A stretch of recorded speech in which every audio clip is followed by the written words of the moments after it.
আসসালামু আলাইকুম। সকাল 9:30 বাজে। বাবুর জন্য খাবার রেডি করলাম, বাবুকে খাওয়াবো। খাওয়া দাওয়া শেষ করে আমি বিছানা গুছিয়ে ফেললাম। বিছানা শেষ করে তারপরে গোসল করলাম, ফ্রেশ হয়ে ইফতারের জন্য আয়োজন করতেছি।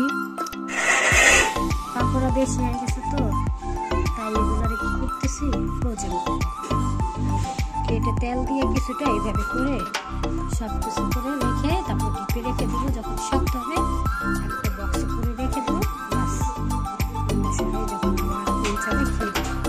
এভাবে করে আপনারা রাখতে পারেন, দেখবেন অনেক ভালো থাকবে।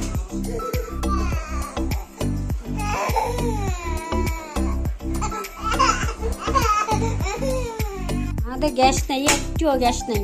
আপনাদের গ্যাস থাকে কিনা জানি না, আমাদের পুরান ঢাকায় একটুও গ্যাস থাকে, তাই রাত্রেবেলা রান্না করে আমরা রাত্রে জাগি, সকাল আল্লাহ অনেক টাইম পর্যন্ত।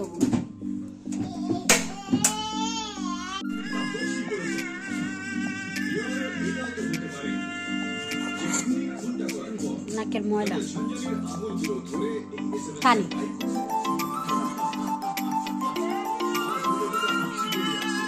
ভালো কি পরিষ্কার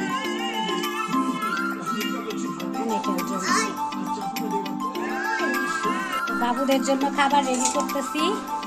ভাত, ডাল, ঘরে তরকারি যা আছে তাই। আলু দিছি, একটু সিম দিছি, মানে সুন্দর করে ঘরে খাওয়াই দিবে। জানি এত খাবে না, তারপরে একটু কম তো নেওয়া যায় না। আম্মা এই যে তোমার বেগুনি আর মরিচ চপ নাও।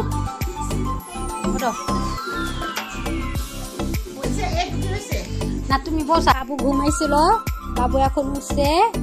বাবুকে এখন খেলাধুলা করবে আমার বাবু, তারপরে আবার রাত্রে ঘুমাবে। এখন বাজে কয়টা, তারপরে বাবু আবার ঘুমাবে। এখন খেলবে, বোনদের সাথে খেলবে। এই যে বোন একটা দুষ্ট বে।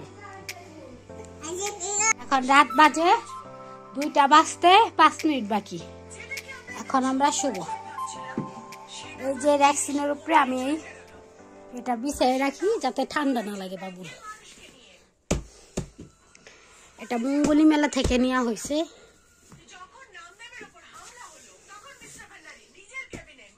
সবাই ভালো থাকবেন, আল্লাহ হাফিজ।